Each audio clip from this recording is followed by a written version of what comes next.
the radical, fundamental principles of freedom, rational self-interest, and individual rights. This is the Yaron Brook Show.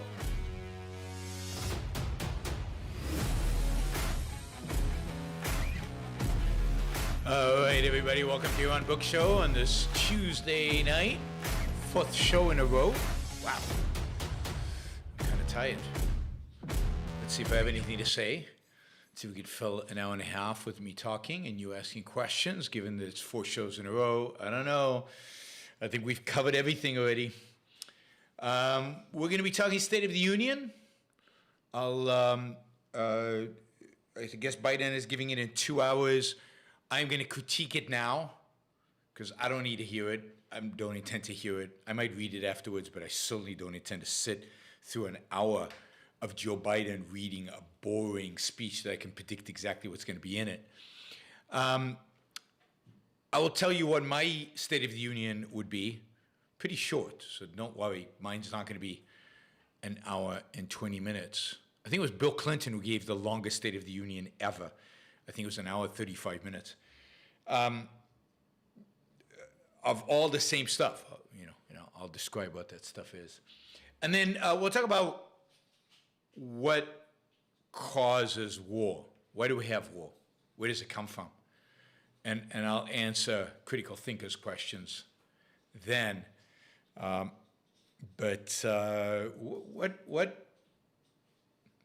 are some periods peaceful, some periods are filled with violence? Why are some countries peaceful and others violent? Why do we have a major war in the West now? Why not 20 years ago?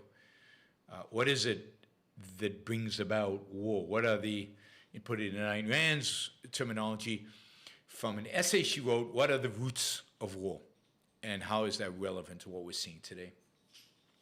So yes, every year, the President of the United States, before we get to that, of course, before we get to the State of the Union, don't forget to ask questions. You can use the Super Chat to do that. Super Chat is available right there, right beneath your screen. You can click on that. You can make a contribution to the show, value for value, and you can ask a question. So that always makes it more interesting when we get questions from you. Critical Thinkers already given me 2 questions to chew on, which is a great way to start the show. So that is great. So please participate, get involved, do it.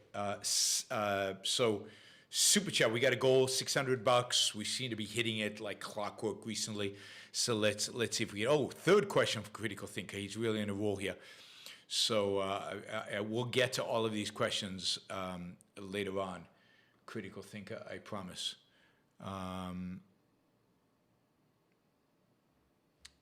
Let's see. Yes, we have a sponsor for the show. Actually, we have 2 sponsors for the show, but I'm going to focus on one sponsor today, and then next show we'll focus on the second sponsor. Or maybe we'll do them both. Anyway, we've got sponsors for the first time ever. We've never had sponsors, but one of those sponsors is ExpressVPN, not VPN Express, ExpressVPN. I use ExpressVPN when I travel. I sometimes use it at home when I'm like doing banking and stuff, when I want to shield, or when I want to enter a website that won't let me enter it because I'm in Puerto Rico. I use a VPN and it thinks I'm from the US and it lets me in. Like some of my financial institutions that I have in the US won't let me in because I'm in Puerto Rico, but if I use a VPN, it looks like I'm coming from Miami, boom, I'm in. So that is another use of VPN. But as far as I've been using ExpressVPN for years, I actually knew the CEO of ExpressVPN, had met him several times in Hong Kong a long time ago, and a good guy. And if you sign up using the link below, right, expressvpn.com/Yaron, you will get an extra 3 months free. Free. Who said there's no such thing as free? You'll get an extra 3 months free when you sign up for ExpressVPN with the link below. So, whoops, what is going on here? Yeah. So hopefully you will. And the more people sign up, I don't get money for just saying this. I only get money if you sign up. So we need significant numbers of people to sign up, including all of you people on the podcast and all you people who listen to this not live. You all have to sign up. And then we have a second sponsor, which is dear to my heart because this relates to art. It relates to actual reproductions of sculptures, primarily busts, but sculptures from, I think most of them are from antiquity, some of them are from the 19th century. It is fountainheadcasts.com, fountainheadcasts.com, and you can find the collection there. Beautiful stuff. Not very expensive, so very reasonable.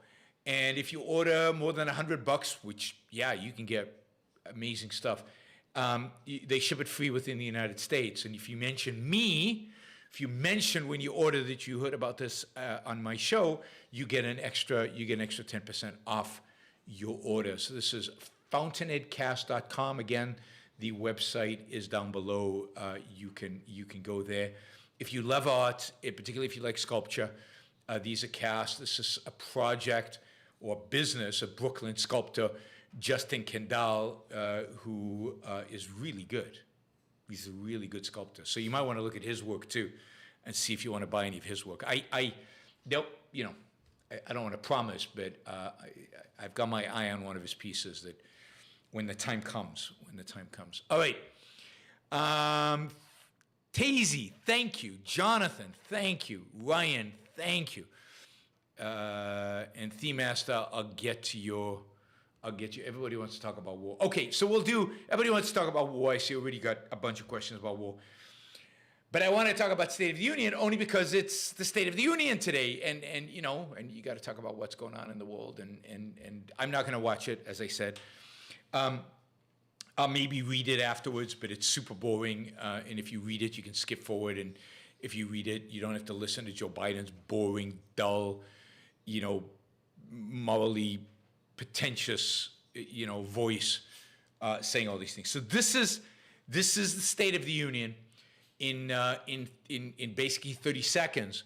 But this is going to be the whole hour plus of his talk. It's going to be this. There are people out there in America who are needy, who are suffering. There are real problems that are needy and suffering. The government will solve this by taking from some people, regulating some people, controlling some people, violating the rights of some people, and fix the problem by doing that. And next year, in the State of the Union address, I promise that there will be new needy people for which the government will have to do a bunch of other rights violations in order to fix their problems. And of course, I don't guarantee that the existing needy people won't be needy people in a year from now. It might be that these programs are just not enough and we will have to do even more. So that's basically the whole speech. Basically the whole, there's one or two additional caveats. The planet is needy. We're going to destroy the planet. It's all going to die. Everything's going to die. We're heating it up. So the government is going to have to regulate and tax and control and violate a bunch of people's rights in order to make the planet whole. Oh, and there is this thing going on in Ukraine, and Putin is a very bad man, and the government is going to have to do all these things, and and one of the things we're going to have to do in order to reduce Putin's power in the world is build lots and lots and lots of windmills. And windmills will protect us from Putin. Windmills will protect us from the bad guys. Windmills would make the world safe for us to take from those who have and give to those who don't. And, you know, and in the meantime, we're going to help everybody. And there's no limit to how much we can help, and we're just going to help everybody. We're going to give and help and contribute and donate, and so on. Yeah, that's State of the Union. What else do they say? What of substance? What substance they have beyond that? Here are all the problems. Here's all the things we're going to do to grow government to take care of those problems. That is it. That is your State of the Union. Now, what would I do in a State of the Union? You know, it would be short, 15, 20 minutes max. It would be focused on what I think the role of the president right now, the only role of the president right now should be. And that is to shrink government involvement in our lives as much as possible, as fast as possible. So, for example, in the context of Ukraine, I would declare that the United States is not going to place and is not going to solve the problem of Ukraine by placing an oil embargo on Russia, but is going to solve the problem by dramatically expanding production in the United States, by lifting all restrictions on fracking, all restrictions on production, all restrictions, all not in my backyard, on building refineries, all restrictions on drilling, all restrictions on energy production in the United States are going to be lifted. And then the market will produce as much as the market produces. Second, I would submit tomorrow to Congress a bill that would completely eliminate the Jones Act once and for all, wipe it out of existence, eliminate every aspect, every section, every subsection of the Jones Act would be eliminated so that ships, anybody's ship, who cares whose ship, can actually transfer oil from U.S. ports like Houston and Baltimore, oil and LNG, liquefied natural gas, to any port in the United States that needs it. So Jones Act is gone within hours of my State of the Union. And then I would propose, you know, my three massive bills. The Liberate American Business Act, which would basically eliminate the corporate tax. It would put in a regime that reduced regulation by X% every year, so that within the 8 years, there would be no regulations on business. That would include the privatization of the banking system. Yes, privatizing the banking system, because today they're basically run by the government. Eliminating all subsidies from business, all subsidies, zero them out, and slowly phase out all regulations. So this would be a massive bill, which would have the entire plan laid out.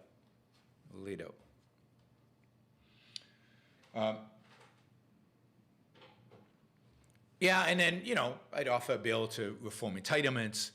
I would offer my proposals to dramatically start shrinking all government expenses, so that we had a surplus within 4 years.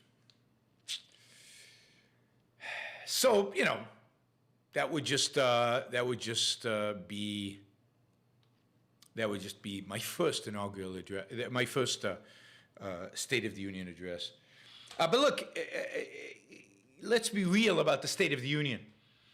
The State of the Union is bad. The United States is in bad shape. The United States is thoroughly divided. It's tribal. People hate each other's guts. There is real discussion and conversation among serious people with real intensity around a civil war. People on the wrong side of the political aisle from where you are traitors.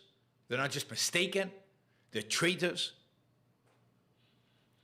We are becoming this attitude, this tribalism, this disdain for any values,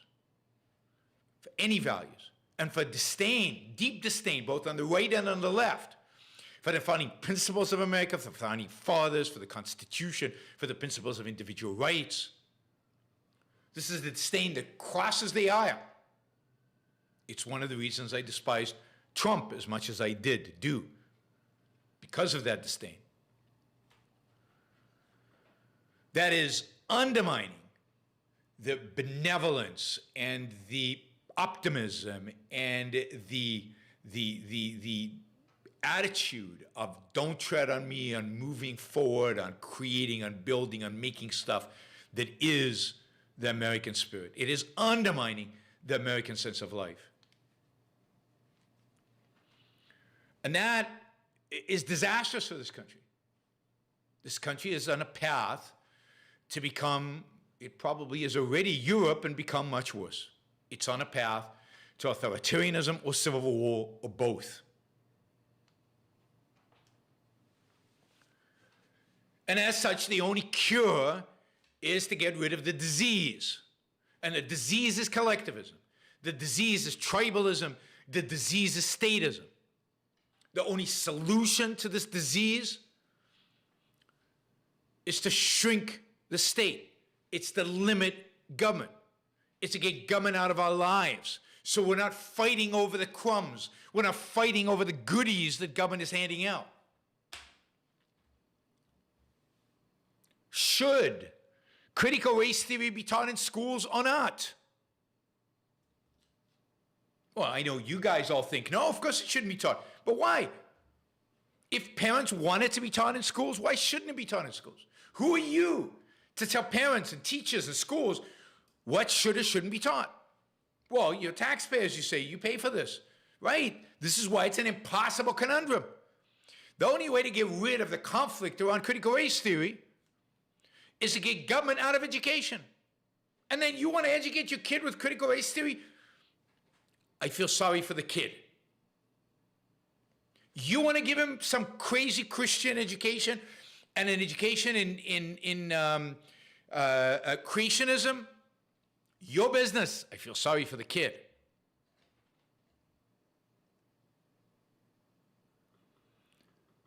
But your business. Stay out of my business, I'll stay out of your business. But when it's my taxpayer money paying for the schools, or it's my kids going to the school with your kids because we live in the same neighborhood and we don't have a choice, then of course I care, and of course I hate you, and of course I want you to be put down.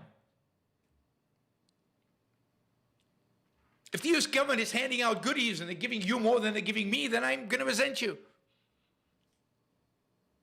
If the U.S. government is telling us what drugs we should take and what drugs we shouldn't take, what hygienic precautions we should take or what we shouldn't take, what diseases we should get and what diseases we shouldn't get, stay out of it. It's none of your business. I'll listen to my doctor, thank you. I'll do my own research, thank you. Butt out. But the conflicts between us are because one size fits all. We all have to do what the government tells us. So if you want to solve the divisions in America, the only way to solve the divisions in America is to unite us over the principle of freedom, over the principle of individual liberty, over the principle that each one of us can make decisions for ourselves and stay out of our business.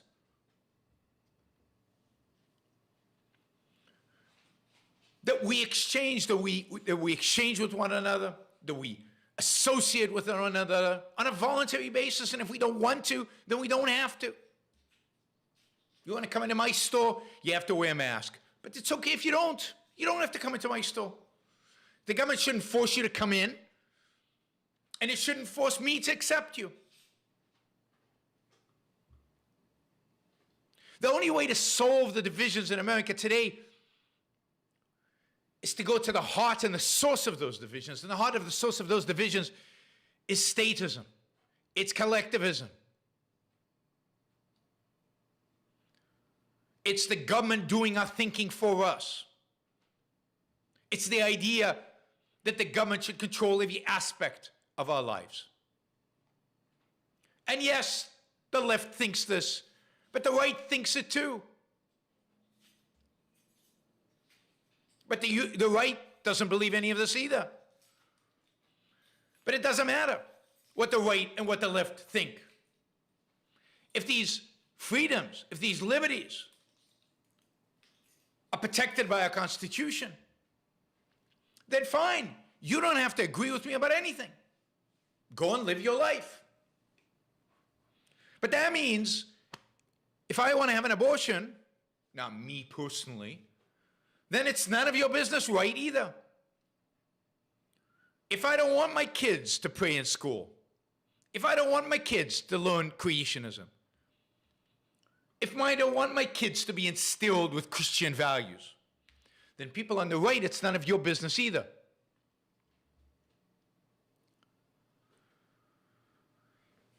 The right, God, you guys are such suckers.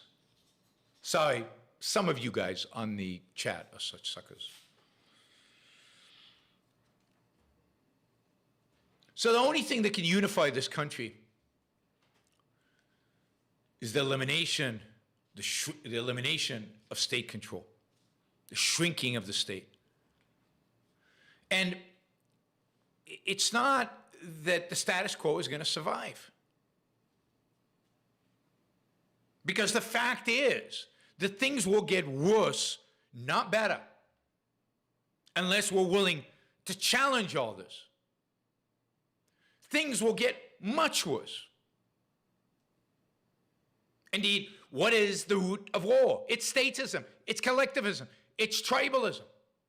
And if we have it here, put aside in Russia, if we have it here in America, the statism, the collectivism, the tribalism, then we are heading towards war. We are heading towards violence. Not just violence of the state inflicting on us, which it does every day, but we are heading towards a time where we are going to be violent towards each other. We are heading towards some kind of civil war.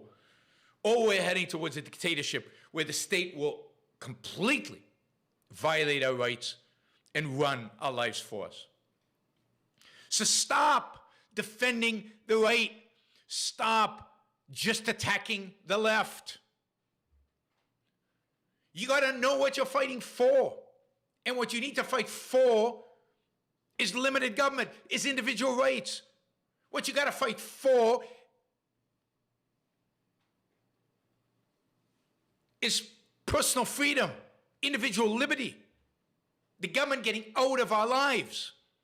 And not Trump, and not Biden, and not Cruz, and not AOC stand for that. Not one of them, not even close. So they're all the enemy, and until you recognize, I don't know why I'm getting so angry, but I am. Until you guys recognize that we have no allies in politics, that we stand alone, and that we have to advocate on principle for something radical, for some big change. Only then do we have a chance of winning. Instead of fighting over, at the margin, is this a little bit better than that? Is this guy going to violate our rights more than that guy? Who the F cares? I don't want them to violate my rights at all. I want to be able to fight. I want to be able to stand. I want to be able to advocate for no rights violation. And I can't do that if I'm affiliated with people who want to violate rights just a little bit less than the other guy. You completely undermine your cause. You completely undermine your moral high ground and your ability to stand for an ideal, to stand for what this country really needs, which is freedom. Freedom. Not a little bit. Freedom.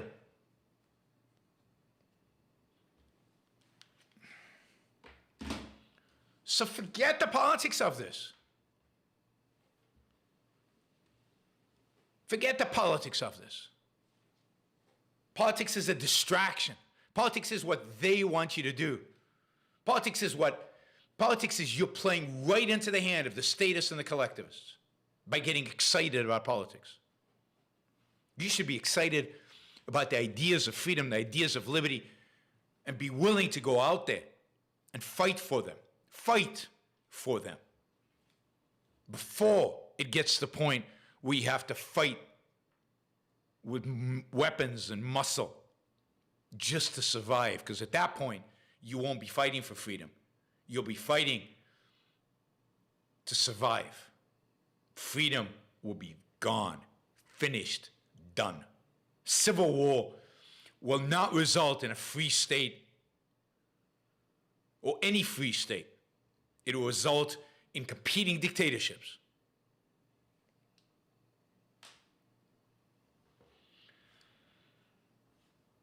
All right. It's not even an election yet. So that would be part of my State of the Union. How about that? That would be the core of my State of the Union. Fight for freedom, fight for liberty. Stop expecting government to bail you out. Stop expecting government to save you. Stop expecting government to win your cultural wars for you. Stop expecting anything or to fight your cultural wars for you. Get government out of the cultural war. Government should have no involvement in the cultural war. Government should be completely neutral when it comes to culture. Completely neutral. All right. That was my State of the Union. The world is not in good shape, guys. Not in good shape.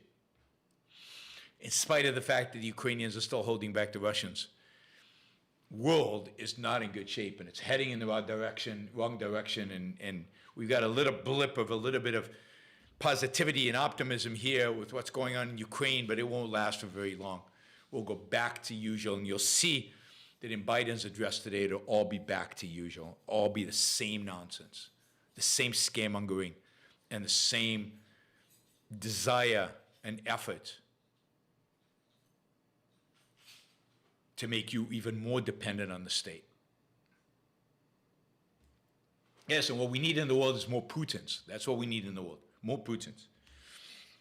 Well, just accept that you're not for freedom and not for liberty, then fine.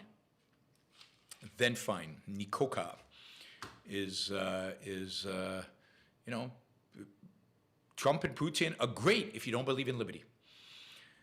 All right. So that was my little spiel on the State of the Union. Let's move now to the causes of war. Oh, it's exactly the same thing. It's exactly the same spiel. What causes war? Not individuals. The victims of war, as you can see in Russia and Ukraine today, are the innocent civilians who are dying, losing their homes, sleeping in air raid shelters. It's the Russians losing their livelihood, losing their ability to buy anything, watching their wealth, to the extent that they had any, be decimated.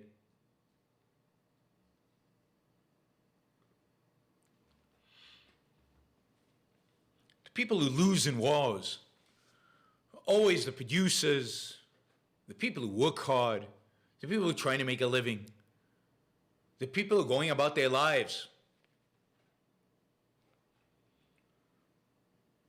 Who benefits from the war?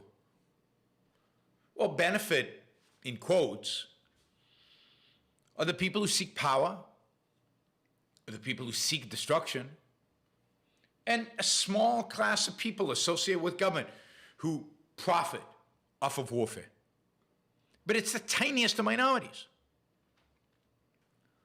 Well, then one of the questions we have to ask ourselves is, if only a tiniest minority is interested in war and benefit at all from war, and if the vast majority of people actually suffer from war, actually are the victims of war, why do we have wars? Well, the wars are instigated not by countries in which the individual has a real voice was almost always instigated by countries run by somebody who is there to represent the voice of the people, by somebody who has convinced the people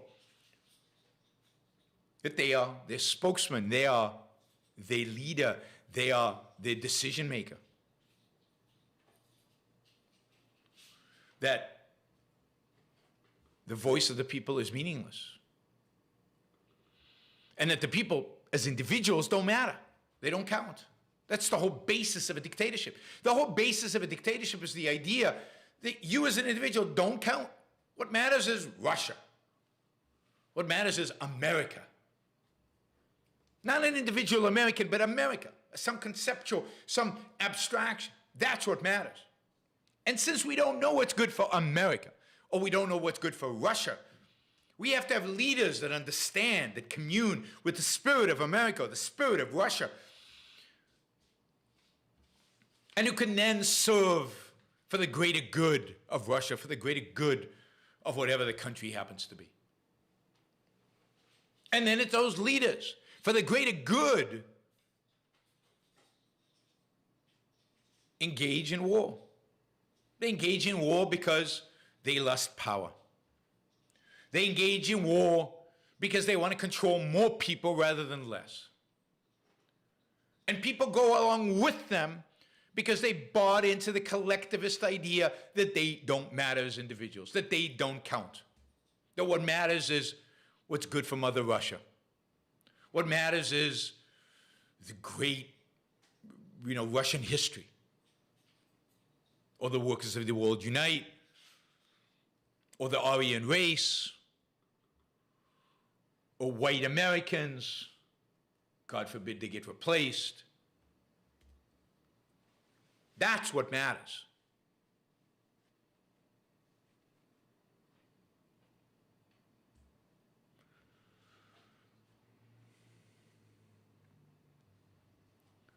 So,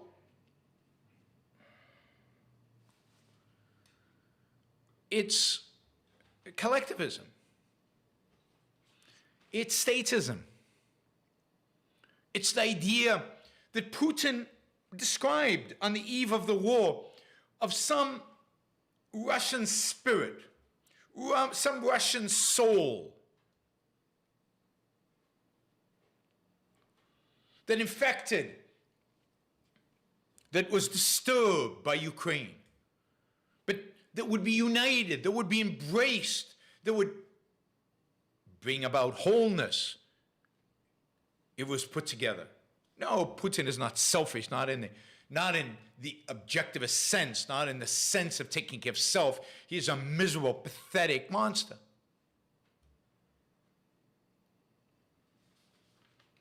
It's nationalism, collectivism, statism, and the granting of the state the kind of power. And of course, statism also leads to a declining economy. I've talked about that with Russia. Russia's gone nowhere in years from an economic growth perspective, from an economic development perspective. It has oil and natural gas, and pretty much that's it.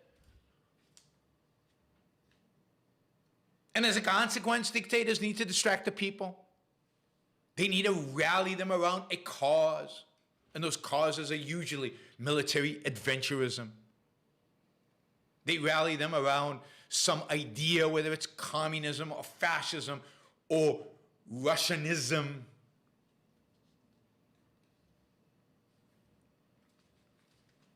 How do you convince these kids to go fight? I mean, these Russian kids who are dying by the hundreds, maybe by the thousands in Ukraine, do they really know what they're doing?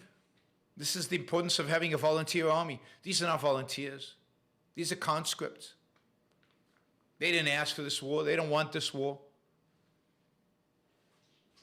This is a war being thrust on them by a brutal, egomaniac dictator who thinks owning a power. He tries to get them riled up, tries to get them excited by saying that they're fighting for the motherland. They're fighting not for freedom,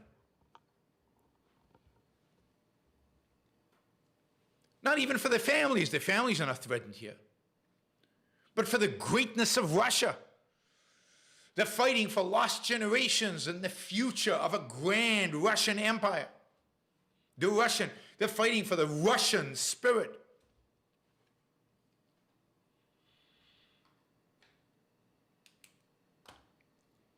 It's mystical, nonsensical, collectivist, tribal BS that has been animating leaders and driving into war from the beginning of time. That tribe over there is not like us. The world is a zero-sum game, they tell us. So we might take their stuff so that we can get stronger. And then as we get stronger, a mythology around our tribe builds. And then it's about growing the tribe and building that mythology. And who encourages us? Because we're the ones who do the fighting. Well, it's, as Ayn Rand described it, Attila and the witch doctor. Attila, who commands our forces, and the witch doctor provides the ideas, the mythology, the mystical revelations that make it all work, that it could all click.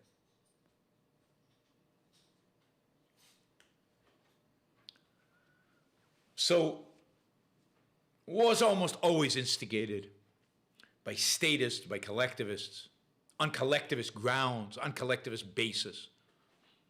There was zero reason for this war in Ukraine. Zero. And let me just take the first question that critical thinker asked, because it's related to this. He says,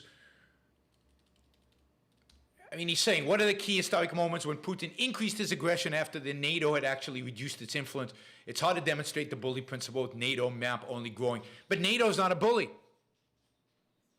NATO is not a threat to Putin. Not if Putin believes in freedom. NATO is only a threat to Putin if Putin wants to expand. NATO is only a threat to Putin's dream of an empire. NATO is not a threat to a free Russia. NATO is not a threat to Russia that respects rights. NATO is not a threat to Russia that respects its neighbors' borders. NATO is only a threat, and only can be deemed a threat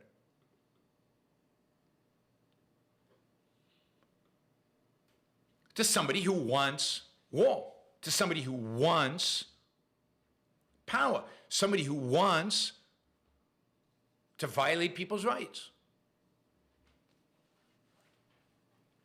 So, there is nothing. There's no reason. Zero, zilch, for Russia to go to war with Ukraine. Nothing. No Russian was threatened. No Russian property was threatened. Ukraine was minding their own business. Yeah, Ukraine as a sovereign country, there is such a thing, supposedly, a sovereignty. Ukraine as a sovereign country was going to sign maybe one day a treaty with other countries in Europe for mutual defense. Not aggression, mutual defense. How's that a threat against Russia? It's not. It's a threat against Putin's dream of a greater Russia. It's a threat against Putin's dream of reuniting the Soviet Union. But it's not a threat against Russia.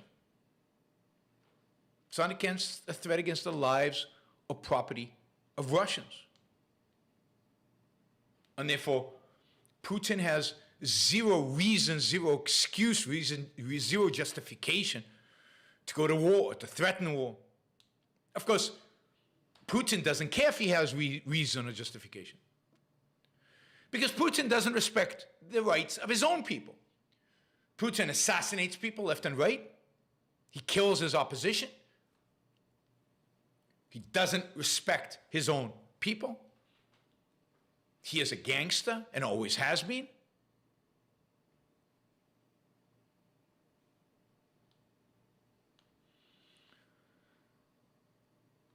So,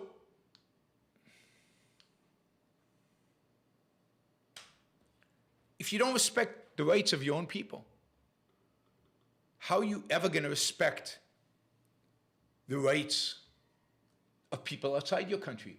And if you don't respect their rights, if you don't think they have rights, if you think their property is up for grab, and if you think it's okay to kill them,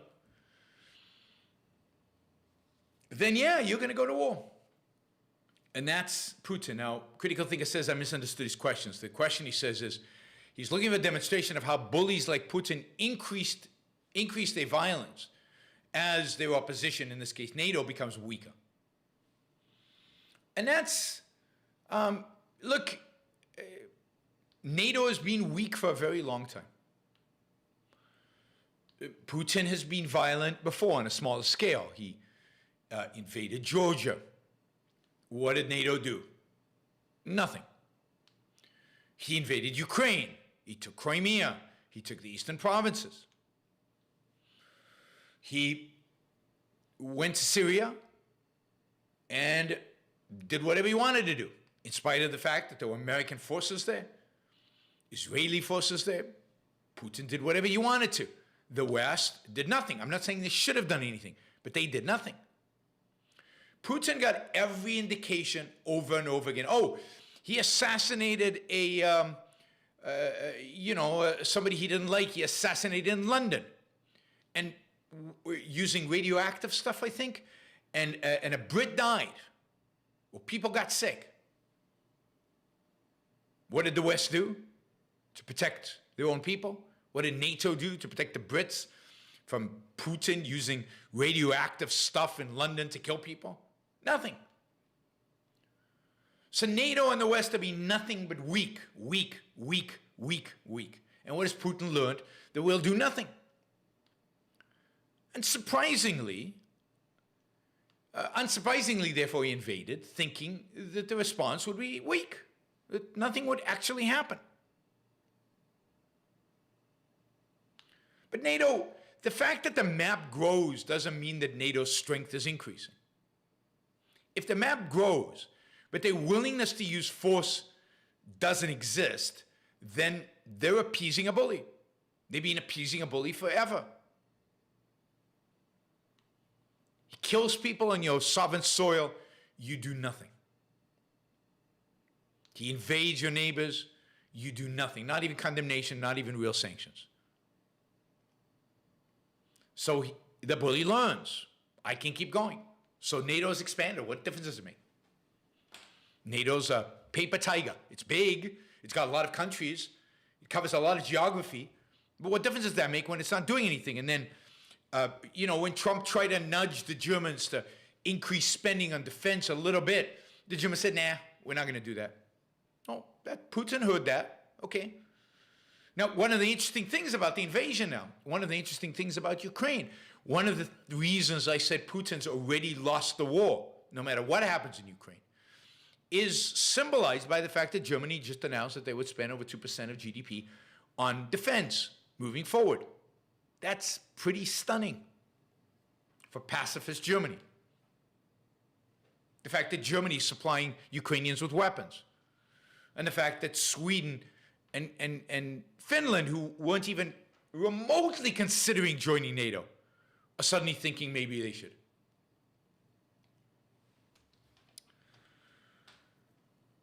So war is a completely collectivistic endeavor. And the way so many people think about war is collectivism. So here's Yoram Chazoni, who I debated at UT. He says, he's generally supportive of Ukraine, but he says, stunning that so many intellectuals talking about Ukraine have no interest in questions like, should rival powers share a border? What is this should? What is this rival powers? This is a statist, collectivist perspective.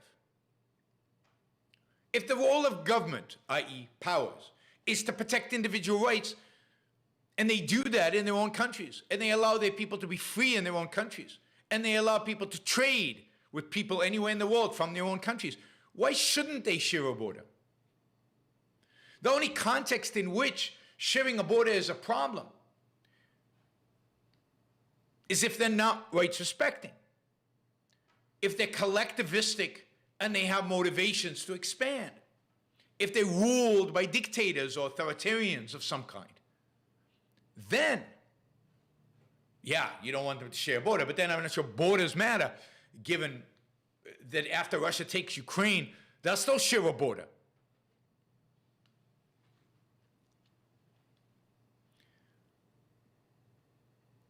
So the whole thinking here is the normalization, which is what the whole idea of nationalism does, and Yoram Chazoni's view of nationalism does. It's the justification. It's the just accept that states are there to violate rights, that some states, maybe many states, will be ruled by authoritarians. That's okay. We just need to have buffers between them. We don't want to put them side by side. I mean, shouldn't we be striving to a world in which people are free, in which trade flows freely, individuals move freely, in which economic and other interests are shared, and in which the incentive for war is zero?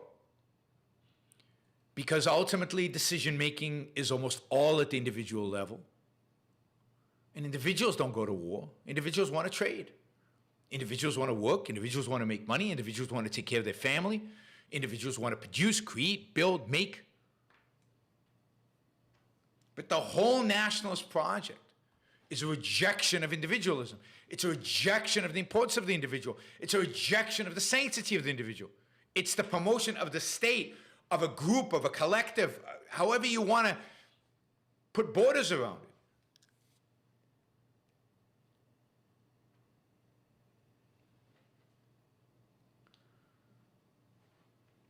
It's a rejection of individualism and the promotion of the state. Yoram Chazoni goes on to say, what are neutral states for? Well, neutral about what? If they're neutral among an authoritarian, brute, and free-loving countries, then their neutrality is immoral. And it's no accident that Ukraine doesn't want to be neutral.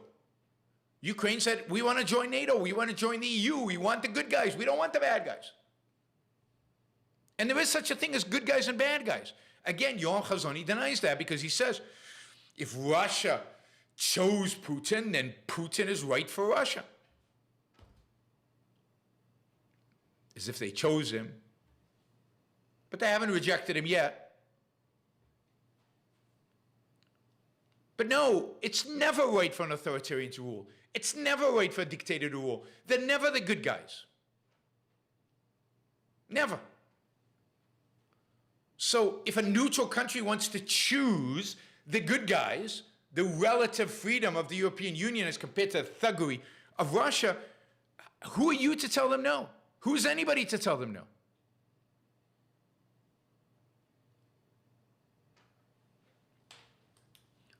What kinds of actions have historically provoked escalation? Weakness. Trying to play politics with powers instead of defending liberty and defending freedom and standing up for it and not tolerating the collectivists and those that would subjugate us.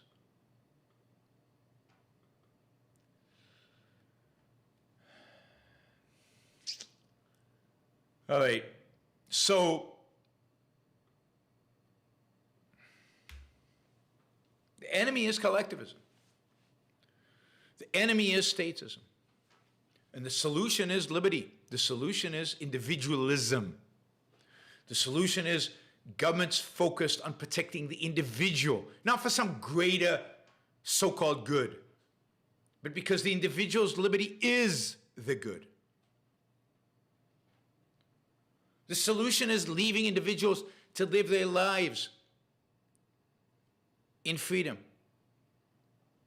to choose their values based on their mind, based on their rational decisions.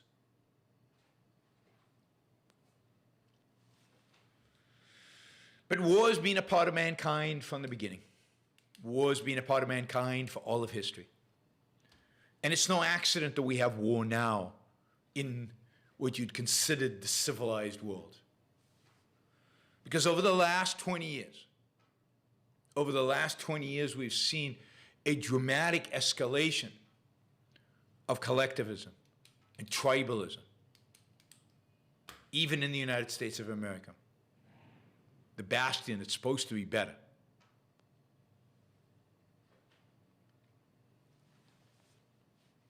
I don't need to learn Russian history to know what's going on. This is not a question of Russian history. And Russian history is dominated by mysticism and collectivism. And Russia needs to change. Russia needs to thoroughly, systematically root out its thuggish nature, its thuggish culture. And that means a rejection of its mysticism and a rejection of its collectivism. And it's hard. But every culture's had to do that. I mean, you think the West was any better? If you go back 600, 700, 800 years, go back before the Renaissance,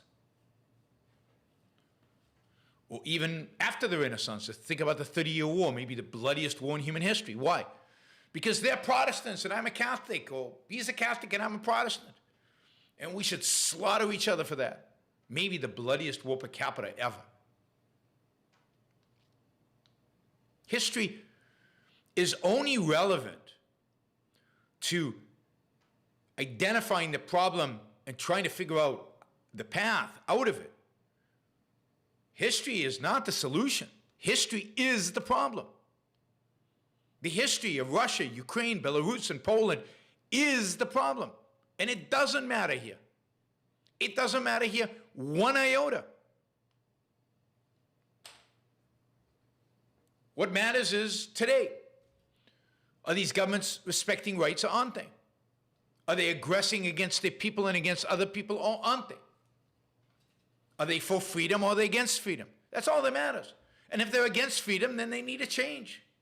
And I don't care what the history is. They need to undo the history. But this is the problem with Europe. Europe is, and Eastern Europe now more than ever, but Western Europe has this problem too. They're stuck in history. They're not willing to change. They're not willing to grow. They're not willing to evolve. They're not willing to bring on new ideas and junk the ideas that have brought them nothing but pain and suffering over millennia. Remember, it's only in the last 200 years, 250 years that people have had a life. Before that, life sucked. Short, brutish, and something. Short, brutish, and something. I forget what Hobbes said. So no, I don't buy this, oh, there's a lot of history here. Well, stop it. Get rid of it. You don't live in the past, you live in the present. It is simplistic. It is simplistic. Because being stuck in the past is barbaric, collectivist. Being stuck in the past is why you get wars and bloodshed and destruction. And I'm not saying it's easy to change, but that's what needs to happen. Russia needs to grow up. And if it needs to get very, very poor, poorer than it already is, it's very, very poor already, in order to grow up, in order to get the shock to the system, then maybe that's what happened. Now, it won't grow up because I know, some of you know, that the only way things change is through ideas. And the fact is that ideas in Russia are as rotten as they've ever been. But they're nasty, brutish, and short. Thank you. Nasty, brutish, and short. That is the short, brutish, and nasty. I think it's nasty, brutish, and short. I think that rolls off the tongue better. But look, life was always, every country in the world had a history. There was anti-individualism, anti-freedom. And the question is, how do you overcome that history? With good ideas. With good ideas. You have to piss on the past in order to move forward. That's exactly what you need to do. You need to piss on the past. because the past is holding you back. This is true in life too as an individual. Ooh, my mother locked me in the closet. I get it. Get over it. Yeah, you might need therapy to get over it. Get the therapy and get over it. Move on. And if you don't, who suffers? You do. And if a country like Russia doesn't piss on the past, who suffers? They do. Now, so do the Ukrainians, and that's the tragedy of it.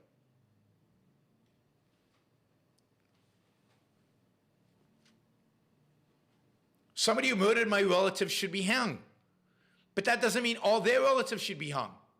But that's what you're talking about, because it's previous generations. Do I hate Germany? Do I want to flatten Germany because they killed my ancestors? No. No. If I held it against German individuals today and what the Nazis did to my relatives, then I'd be just as irrational as these Russians, Poles. Yeah, Eastern Europe is particularly mystical, and they need to get over it. And if they don't, they suffer the consequence.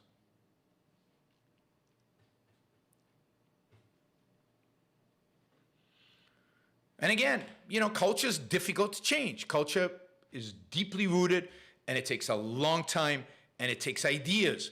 But you're not going to change the culture if you respect it. The way to change the culture is to disrespect it. Certain cultures don't deserve respect. Certain history and a clinging to history doesn't deserve respect. It should be ridiculed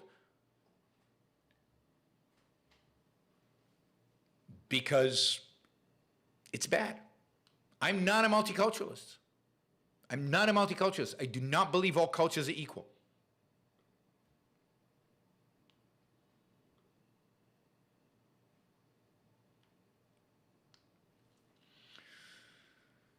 I don't believe all cultures are equal. Not even all European cultures are equal. Some cultures suck, and they need to change. But that's okay, you know. So we need ideas. We need ideas. We need better ideas. We need to replace Dugin's ideas. Is that how you pronounce his name? Dugin, the Russian theocratic philosopher. We need to change him, and we need to replace him with another Russian philosopher. Her name is Ayn Rand. All right, let's see.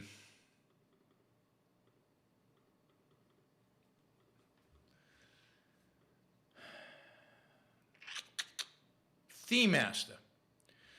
Did Europe sanction Hitler when he started invading small countries like they are now with Putin? No, not really.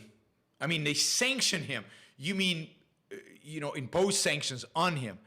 I don't think they did because when he took Czechoslovakia, basically the British and the French signed off on it. There was a deal. They basically gave him Czechoslovakia. He didn't have to invade Czechoslovakia. So it was much, much worse. Indeed, the response of European countries to what Putin is doing is a dramatic improvement over what was done under Hitler. Dramatic improvement. I'm actually impressed by what Europe and the United States are doing relative to what I would have expected and relative to what they've done in the past. Let's see if I copied over all the questions.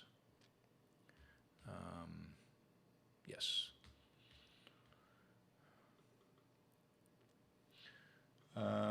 Let's see more $20 questions. On topic.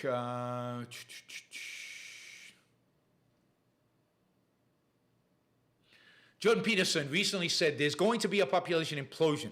We will never get over 9 billion people because educated women have too few kids. Too few kids by whose standard? I mean, he's such a collectivist sometimes. He claims to be a defender of individualism, but he's such a collectivist sometimes. By whose standards too few? The only person who can decide whether a woman is having too few or too many kids or just the right number is her and maybe her husband. Is this because Western educational institutions promote anti-human nihilism? No.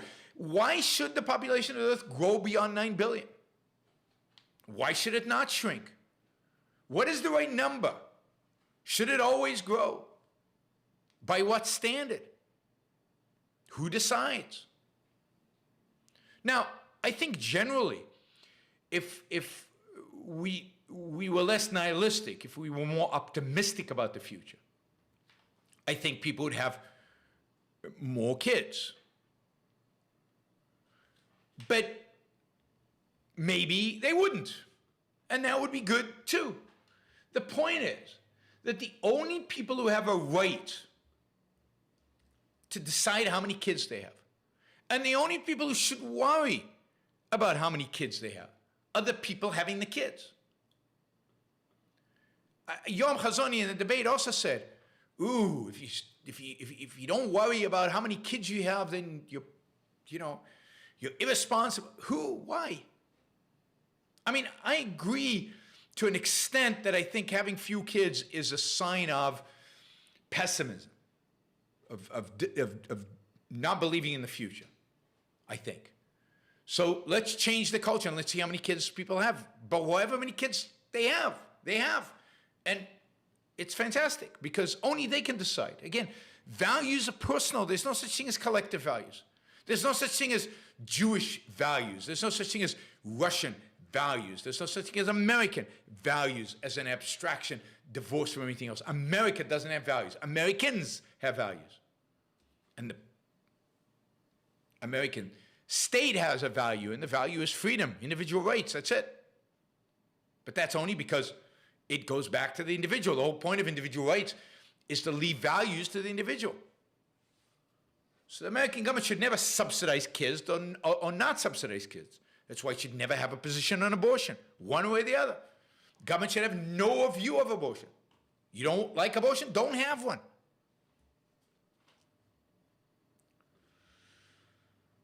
Harper Campbell always mentions Pareto distribution. 80% of the wealth in the hands of 20% of the population, 80% of mass in the universe, and 20% of the stars. Is there something to 80-20 rule, or is it pseudoscience? It's pseudoscience. I mean, there's something to it. It's often a phenomena. It often occurs. But there's no, as far as I can tell, fundamental, metaphysical, or physical rule that it has to. It doesn't have to. And who says it's 80-20? Maybe it's 90-10. Maybe it's 73-27. And that's not Pareto optimum, well, Pareto distribution. Yeah, it's pseudoscience. It's just made up stuff that he comes up with.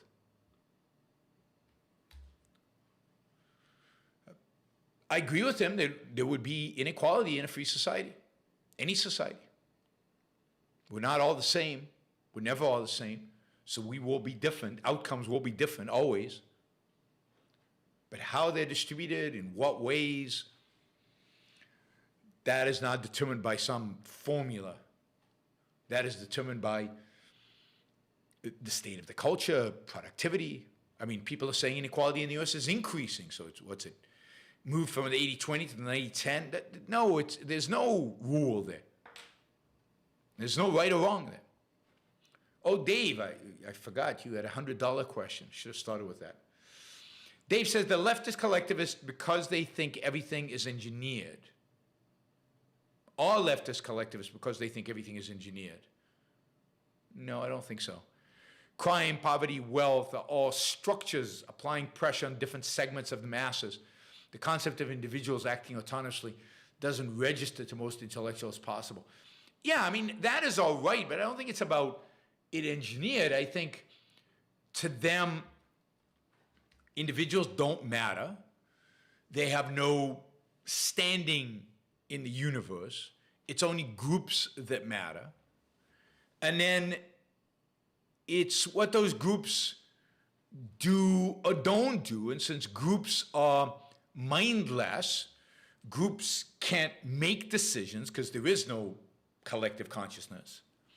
Somebody has to make those decisions for them. And because people generally in those groups don't know what's good for them as a group, somebody has to make decisions for them. Somebody has to decide what's good for them. Somebody has to decide what values they should pursue.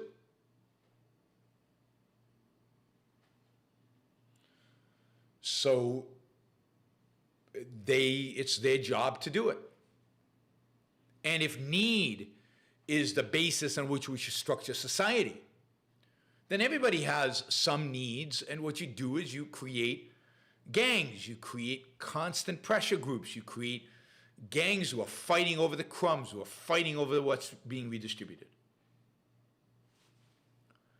But the idea of, yes, ideas of individuals acting autonomously, using their mind, pursuing their values, being rational, and knowing what's good for them is not something that registers for these leftist intellectuals. They can't comprehend it. Tom says, when does a parent's treatment of a child require state intervention, particularly with psychological abuse? Given a child's religious epistemology and ethics is terribly damaging to them, but we obviously don't prevent that. Yeah, I mean, I don't think you can. The state should never intervene in the realm of ideas. So it can't tell what the parents teach the kid or not. I think the whole idea of psychological abuse is dangerous.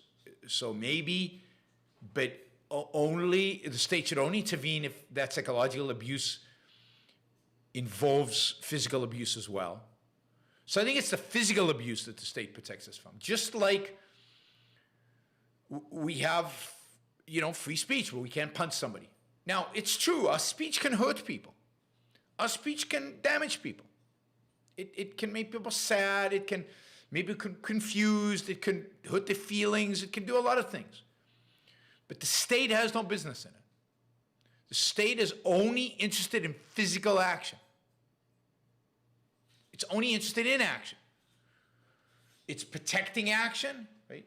It's protecting your freedom of action, which is what protecting rights is. And it's protecting you from action. And that's true of children as well.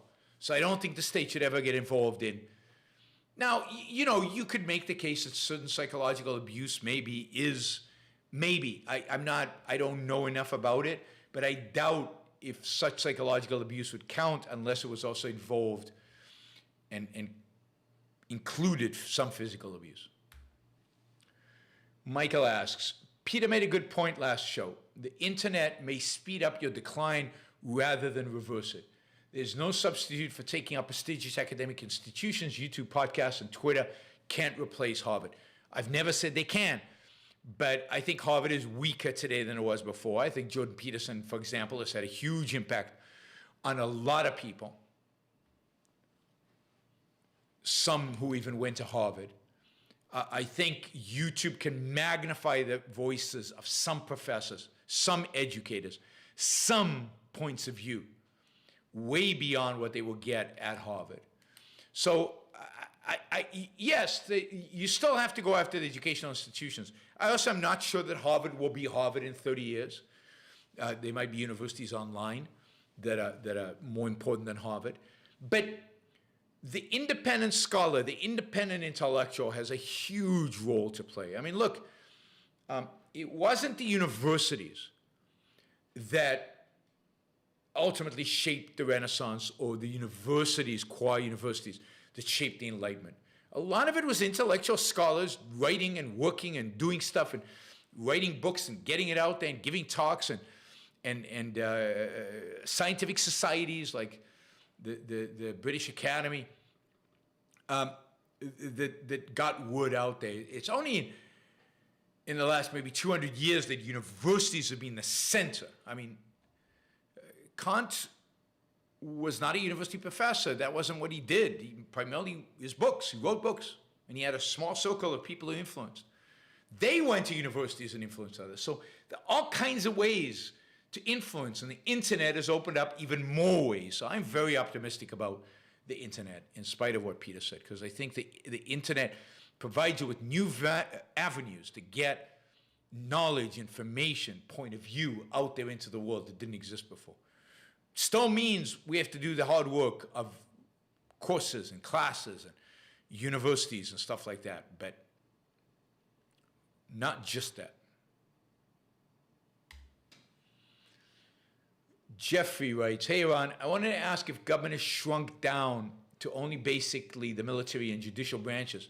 What's to stop money from corporations influencing the few aspects of government that would remain? Bribe judges, etc. Well, I think you would have to have laws that made it possible to have visibility into those kind of things. So, look, bribery is illegal today and will be illegal then. And it would be the job of the police to stop bribery. Contributions to political campaigns, to to judges, to anything like that, would have to be fully disclosed, much more than they're disclosed today. They would have to be completely visible. I just don't see it happening. It's just one of the things that people don't get, and I know this is like, people don't believe me when I say this, but people don't get that the whole mentality of people, the whole cultural attitude, the whole attitude that people would have towards their jobs, towards production, towards justice, towards the legal system, towards everything, would change in a culture like this. You don't get a culture like that with the people we have around us today, because they will never vote for a culture like that. They'll never advocate for culture, they'll fight for culture like that. People's ideas are going to have to change, and when people's ideas change, their mentality changes, their emotions change, their values change. The fact is that in a free market, the kind of people who succeed in business don't want to bribe the judge. They want to see justice done. They want to win fair and square. Now, are they always going to be bad guys? They're always going to be crooks. And that's what the police is there for, to catch them. So, I just don't see it as a major problem. Yeah, it's always going to be there. But that's what the police are there, to catch them and put them in jail. It's against the law to bribe a judge. It's pretty straightforward. Liam, do you think Kim Porter's 16-month prison sentence was justified for mistaking her gun for a taser and killing that kid who was resisting arrest? Typically manslaughter gets 5 to 10 years. I don't know. I don't know what the right sentence is. It's such a tragedy, and I don't know. It says something about about the police, about training, that an experienced police officer could mistake a taser for a gun, says that the system is failing. It's not systemic racism, it's systemic incompetence. So I don't know if she should go to jail for longer than that. I feel sorry for her. I certainly feel sorry for the kid and his family. What a horrific thing to happen to you, to kill somebody by accident. What a horrific thing to happen to you, to get killed. Nothing good is here, but I don't know what the right sentence is, but I think what really should happen is we should commit ourselves to dramatic acceleration of training. I mean, what side is your taser, what side of your gun should be second nature to these cops. They should never get a mistake like that, never have a mistake like that happen. And I see too many incompetent police. Too many, all the time. Incompetent police, who don't know how to subdue a suspect, who don't know how to do it in a non-lethal way, who don't know how to do it while protecting themselves and the people around them. And it's absurd and ridiculous. And there needs to be massive police reform, but that police reform needs to be focused on dramatically better training, get police into shape, as I said many times. You cannot have a beast police officer. You cannot have out-of-shape police officer. They should be fired if they're out of shape. They should every year have to go a thorough, test of their physical capabilities. They should be trained like basic training. There's not a big difference between cops and military personnel, and they should be trained like military personnel. They, in different skill set, but they should be trained like them in terms of automatizing this and really getting it, drilling down.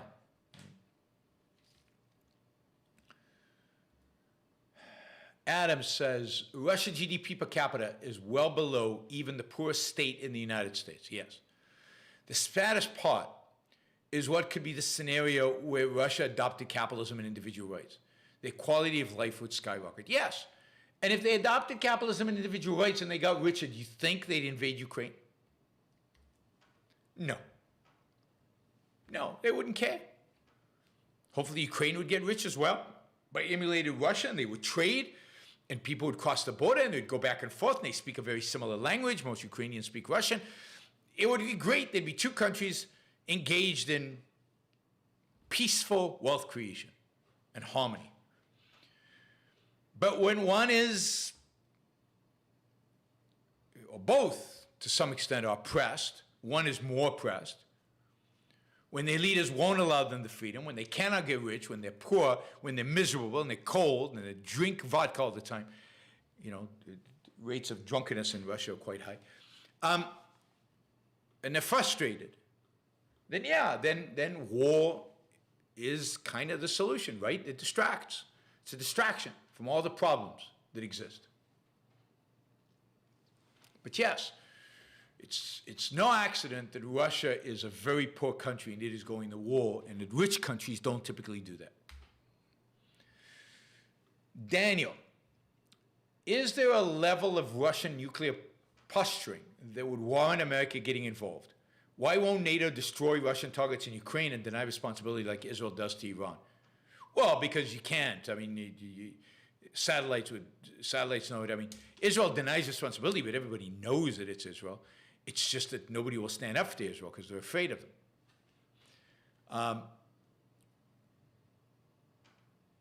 But the basic issue is NATO should destroy targets in Ukraine. But NATO should be without the United States. I very much think that countries like Germany and Slovakia and Czech Republic and Poland and Lithuania and Estonia and Latvia have a strong incentive to destroy the Putin regime, whether it's by sending in assassins to assassinate Putin, or whether it's by using NATO forces to destroy the Russian military.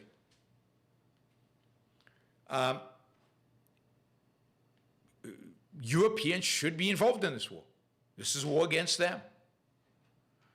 America, far away? Nah, not so much. That's why I think NATO is partially ineffectual, because I don't think our incentives are the same incentives as the Europeans.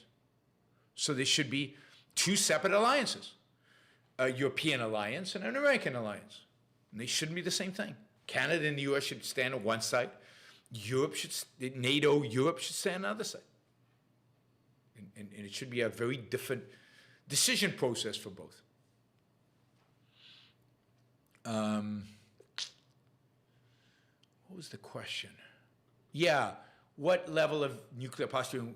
I mean, if Putin threatened America, not Europe, if he threatened America, that would be an act of war. You can't threaten America. And the question, of course, because of nuclear weapons, is how do you deal with it?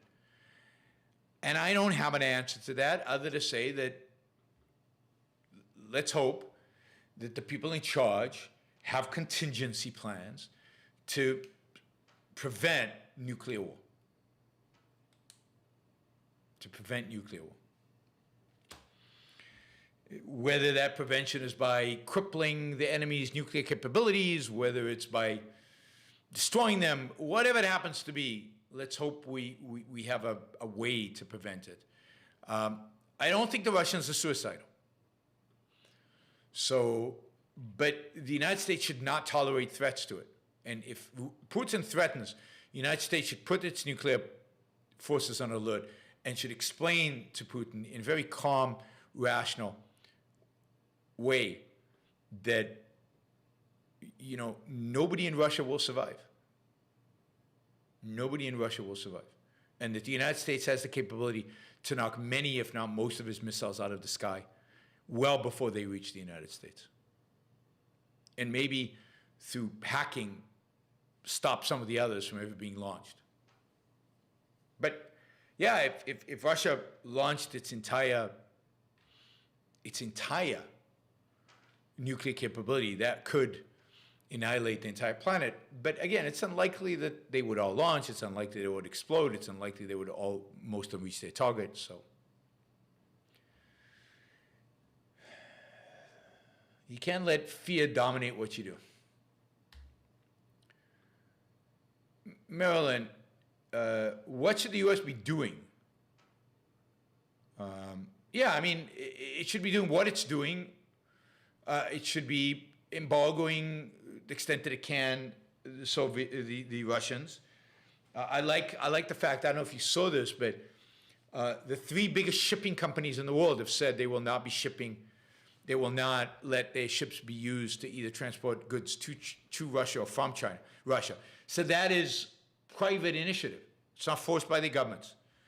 I think the same some of the tech companies are saying, we're not selling products to Russia. We're shutting down a Russian deal. So a lot of private businesses are taking the initiative, and I think that's a beautiful thing. I think that's the way it should be. But in terms of the United States militarily, supplying weapons to the Ukrainians is about it. Shouldn't put Americans on the ground. Thomas Schubadam says, if the invasion continues to have problems, or if Putin starts seriously considering nukes, I don't think he can consider nukes. I don't think anybody there will let him press the button. I mean, they're not suicidal. Could the general somehow depose Putin? Yes. And establish a military dictatorship and at least doesn't threaten its neighbor? Yes. Yes.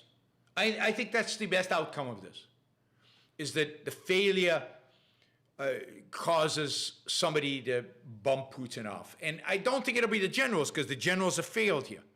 So the generals are not going to come out of this heroes.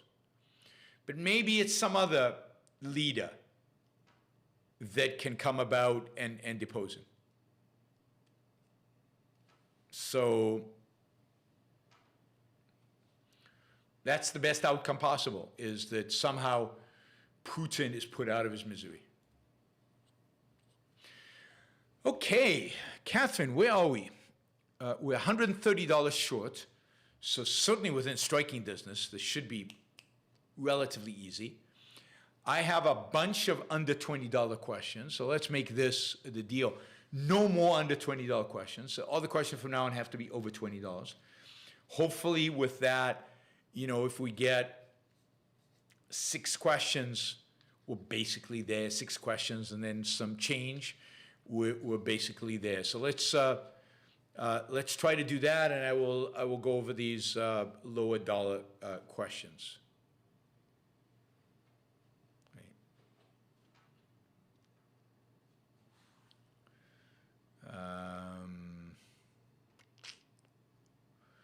People just call it Putin's war, with all casualties evil without context. What happens when flattening Moscow becomes necessary in order to win? Then it becomes necessary in order to win. People have no sense of what this war is. It is in many respects Putin's wars, but obviously war, a lot of people are cooperating, and all the victims, all the innocent people in Moscow who die as a consequence of flattening Moscow will be Putin's fault, or will be the fault of those who facilitated Putin, which is many people in Russia. Many, many people in Russia have not stood up to Putin, have not challenged his authority, have not fought for their own freedom. So many of them are guilty. So yeah, you're right. It's psychologically, by calling it Putin's war, it makes it very difficult to fight the war. But of course, that's consistent with the whole way in which we believe we should fight wars. God forbid you kill a civilian. Critical Thinker says, public speakers explicitly exclude the Russian people from being the root cause. It's only Putin's wars, and most Russians are poor, oppressed, and couldn't have done anything about it. Could they? Yes. Of course they could have. Of course they could have. They for the most part, support Putin. Putin has been super popular. I think I told you the story that I went to, I was in not St. Petersburg, in Moscow once. And I went to the mall right next to Red Square. There's a big mall, very luxurious mall. And in that mall, there was a guy dressed up as Stalin. And everybody was getting pictures with him. Stalin. This is the poor, simple people of Russia admiring and longing for Stalin. So they got what they deserve, in a sense. So I still think they're innocent victims there. That people, look at all the demonstrators. And there were a lot of Russians who are just ignorant. And they're being manipulated and taken advantage of by people like Putin. But at the end of the day, they bear responsibility. End of the day, they bear responsibility by embracing the ideas of authoritarianism and by collectivism and embracing the authoritarians. Embracing the authoritarians. All right, $130. Somebody just step in and do 130 so we don't have to do six. I'm tired. So we don't have to do six $20 questions. That would be even better. Critical Thinker says, forget about Russian oil. Thanks to Africa's richest man, Aliko Dangote, Nigeria will complete the world's largest single-train oil refinery in 2022. That's fantastic. Yeah, I mean, there's a huge amount of oil in Africa. Again, there's massive amounts of natural gas in the Mediterranean. There's massive amount of natural gas in the UK. It just needs fracking. There's massive amounts of natural gas in Germany and in Ukraine. So there's no shortage of oil. There's no shortage of gas. This whole idea of, we're peak oil again. I keep hearing now peak oil again. Every 5 years there's peak oil. And then we discover even more oil. There's plenty and plenty and plenty of oil and natural gas. Tazy says, she gave me another £1.79 for calling Joe Biden morally pretentious. He's got this snarky, pretentious, looking down his nose at us attitude. Biden will blame inflation on greedy corporations. Of course he will. And one of his big proposals, I think he's got what do you call it? The woman the former Facebook woman who accused Facebook of all that stuff in front of Congress. He's got her coming as his guest to the State of the Union address because he's going to go after Facebook. He'll go after big tech. He'll blame them for many of the problems in America, and he'll commit to breaking them up. And the Republicans will clap. Grant says, Alec Epstein has catastrophizing links label things on social media like Twitter and LinkedIn. Yeah, I like this catastrophizing series of tweets. They're very good. Very good. And it's good to get that concept out there. The idea of people catastrophizing everything. Thinking the world is going to end tomorrow and every day and being wrong over and over and over again and nobody caring about them being wrong. All right, Laurie asked a $20 question. If you, at your current age, had a cabin on the lake and you wanted to move there, would you let the fact that healthcare was 100 miles away deter you? No, not at my age. Not at my age. I'm 60, so no. I'm healthy. You got to live. You got to live. Yeah. So no. I'd buy a fast car so I could get to the hospital quickly. But no, I mean, you can't live in fear. Now, if you're 80, 85, maybe, or if you're in bad health, maybe, but at 60, nah. I've got 20 good years still, right? 20 robust years. And I live the equivalent of a cabin by the lake because I live in Puerto Rico. We have good doctors here, but I don't know if you want to be in a hospital in Puerto Rico. I look younger than that. Even with this gray hair, I look younger than that.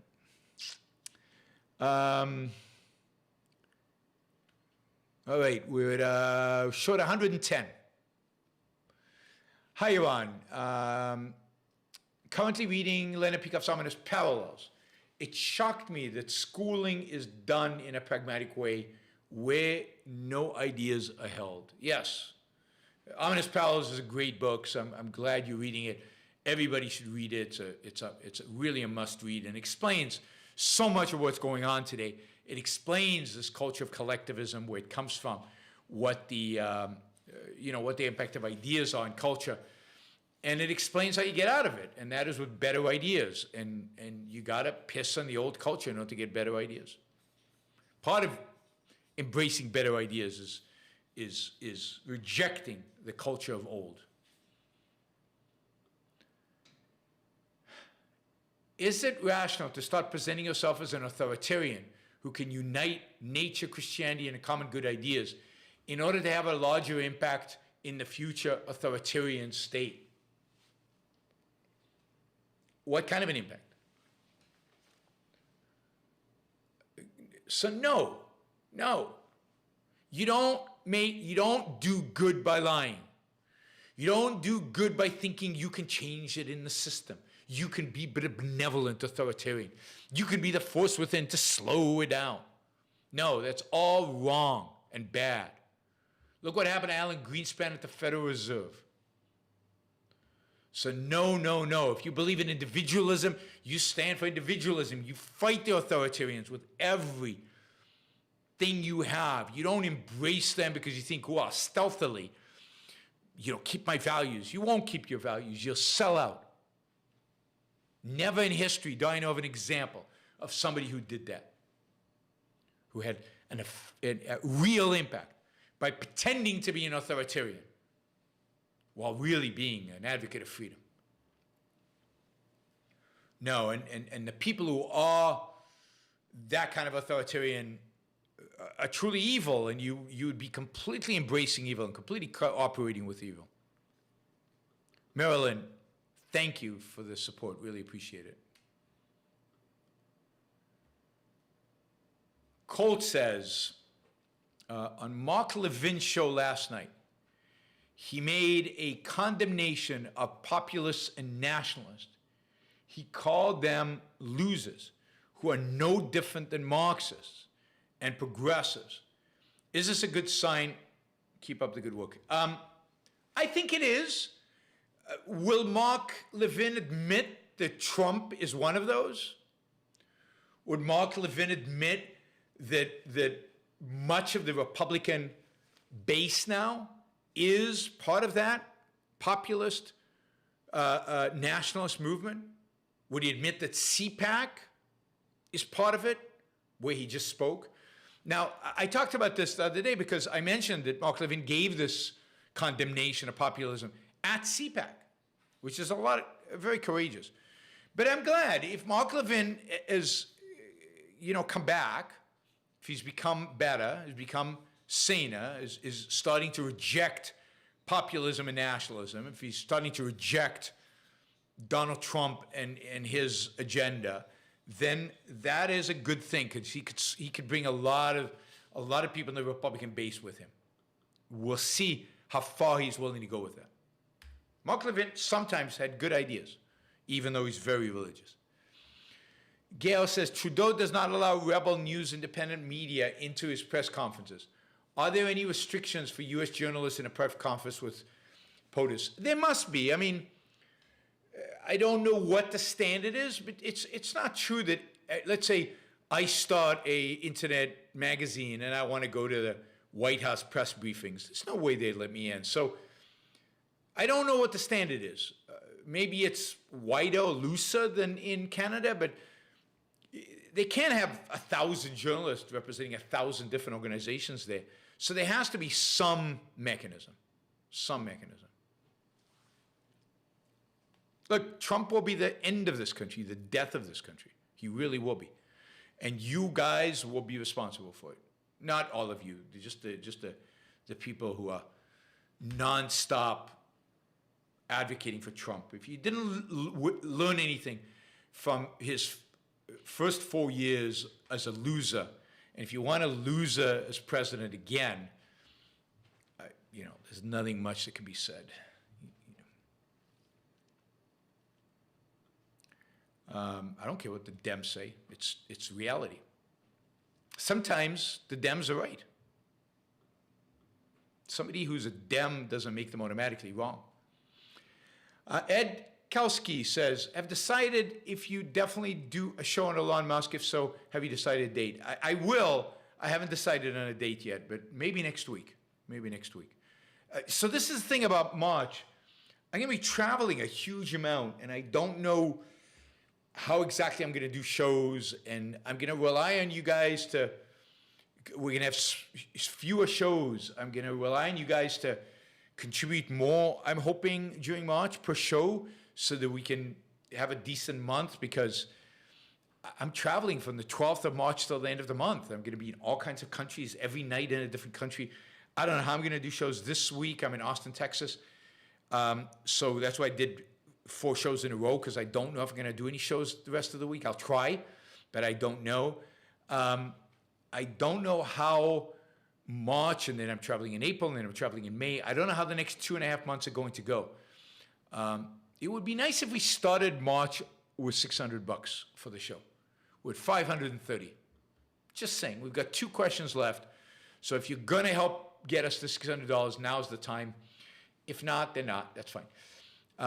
Sacred Order of the Knightly Valor asks, is there a connection between Biden's threat to withhold $1 billion loan to Ukraine, his son's investigation by Ukraine, Trump's leaked phone calls to Zelensky, Biden's weak response? Yeah, they were all pathetic. That is, Trump was pathetic. His phone call to Zelensky was treasonous. And he should have been impeached for that. I was completely for impeaching him for that phone call. I think Biden is weak. I don't think it has anything to do with his son's investigation in Ukraine. I think he's just weak. I think Trump was putty in Putin's hands and completely uninterested in Ukraine, was willing to not send weapons that Ukrainians are now using to Ukraine unless the Ukrainians gave him dirt on Biden. The whole thing. I mean, when Trump ran, he said he was gonna clean the swamp, right? Get rid of the swamp animals. Instead, what we got is different animals, same swamp, different animals. Trump swamp animals instead of Democratic swamp animals, but still swamp animals. And it's so disappointing that not everybody can see this. Not everybody can see how swampy, how disgusting, how narcissistic Trump is, how he was going to drain the swamp. Drain was the word I was looking for. Drain the swamp. And how he just made the swamp bigger and used it for his whatever, for his political goals. And they all do it. I'm not saying, but he was more explicit than anybody. So, and more shameless than anybody. Carolina, thank you. Really appreciate that. No, he wasn't better than Biden. Not in terms of draining the swamp. No. Not in terms of America's future. He made America's future worse than Biden will make America's future. On policies, some policies he was better, some policies he was worse. Don't forget, it was Trump who cut the deal with the Taliban. That's much worse than what Biden did in Afghanistan. Trump signed a peace deal with the Taliban. It doesn't get any worse than that. In every respect, Trump was worse than Biden. Anyway, I've talked about this forever. And I will talk about it more because Trump is running for president. So there'll be no end of me explaining to you how bad Trump really was. And it's shocking that you can't see how bad he was. No, ISIS was primarily knocked out by the Russians, and he didn't build up our military. Not much at all. And did we really need more budget for the military? He didn't get a troop out of Syria or Iraq. He didn't get the troops out of Afghanistan. I would cut military spending while focusing the spending on the things that matter, which Trump did not do. Trump emboldened Putin. He emboldened pretty much everybody. You know, he killed one Iranian general and he thought he was tough. Yeah, no. He did nothing. He cut corporate taxes. Didn't get rid of Obamacare. Didn't pass one deregulatory bill through Congress.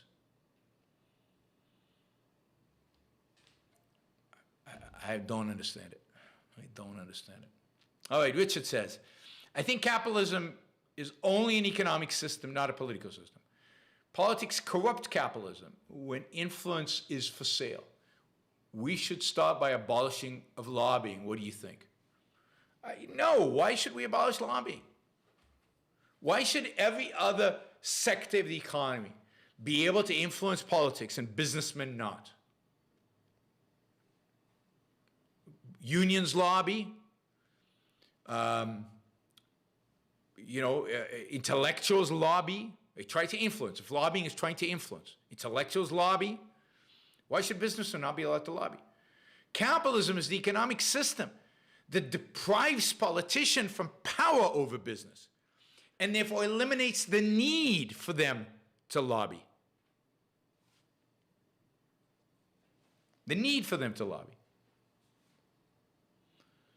So, no, capitalism is where government has no power over business, and therefore business doesn't lobby, not because it's banned, but because, what for? They have no power over me anyway. Yeah, Richard said his taxes went up. Yeah, some people's taxes went up when Trump cut taxes, because he took away some deductions to penalize, also politics, to penalize red states. But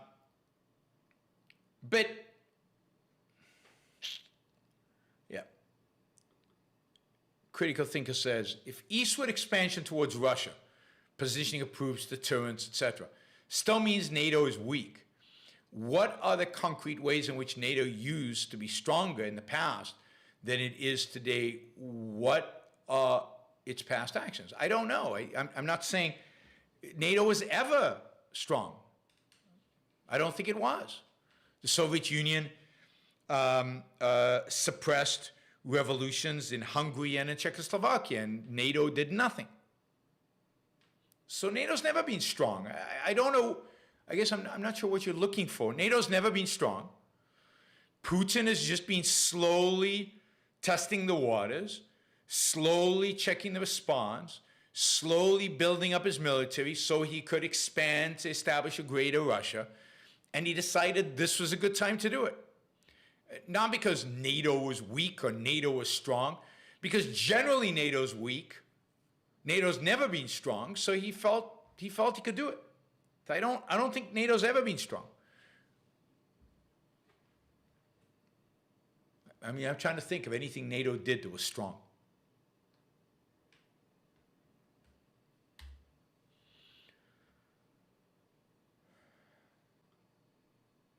Ian says, how are we doing on the, I think we're like short, $25. $25 to make 600. Somebody should step in and do $25. Ian says, I've been enjoying The Gilded Age on HBO Max with a surprisingly positive portrayal of a robber baron. Made me think we need a prestige TV version of We the Living. Yeah, we need a prestige TV show of all of Ayn Rand's books, including Atlas Shrugged. So nothing NATO did indicates any trend in its behavior. I don't know. I mean, I'm trying to think. I mean, maybe the Berlin airlift, but that's pre-NATO. No, I mean, NATO's just been there. I think really the issue is not so much NATO's strength or weakness, it's America. America is NATO. America makes decisions for NATO. And I think America is perceived as weak. It's been perceived as weak for the last, certainly since the fiascos of Iraq and Afghanistan. So the last 10 years, under Obama, under Trump, and under Biden, America seemed weak. So maybe that's why. Maybe that's what you're getting at. But I don't think it has anything to do with, it's got to do with America. If America was strong, if America were powerful, if people actually got a sense that America would respond, would do something, would stand up even morally, then the thugs of the world would go away. It would be ineffectual. All right, Ian, sorry. I'm glad you're enjoying The Gilded Age. I haven't seen it. I'll probably start watching it sometime soon because I'm curious to see how it portrays everything.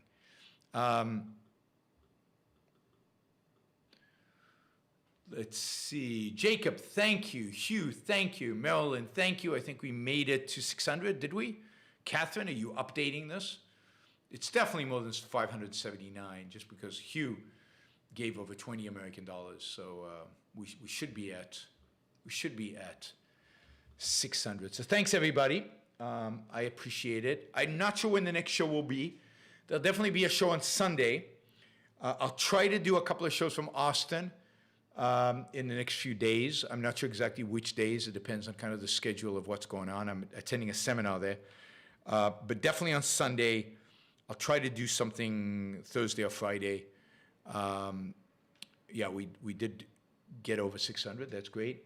And I will see you all then. And then remember, on the 12th, I'm going for like 3 weeks. I'm gone, traveling nonstop, every day at a different place.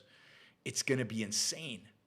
So definitely the shows will not be at the usual time. Even the ones in Austin are not going to be in the usual time. It might be quite a bit later or quite a bit earlier. Thank you, Catherine. Thank you for all the super chatters. Thanks for everybody. Thanks for getting us to $600. Don't forget, you can support the show on YaronBrookShow.com/support on Patreon and Subscribestar. We've got 180 people watching live right now, 138 likes. Don't forget to like the show before you leave. We should be at 200 likes. And it helps the algorithm. It's really good. And if you live in Europe, I'm coming. So try to come to one of my talks. Don't forget to come, if you live in Europe or in America for that matter, to Ayn Rand Conference in London. I will be there. We'd love to meet many of you. And I will see you all, I guess, when I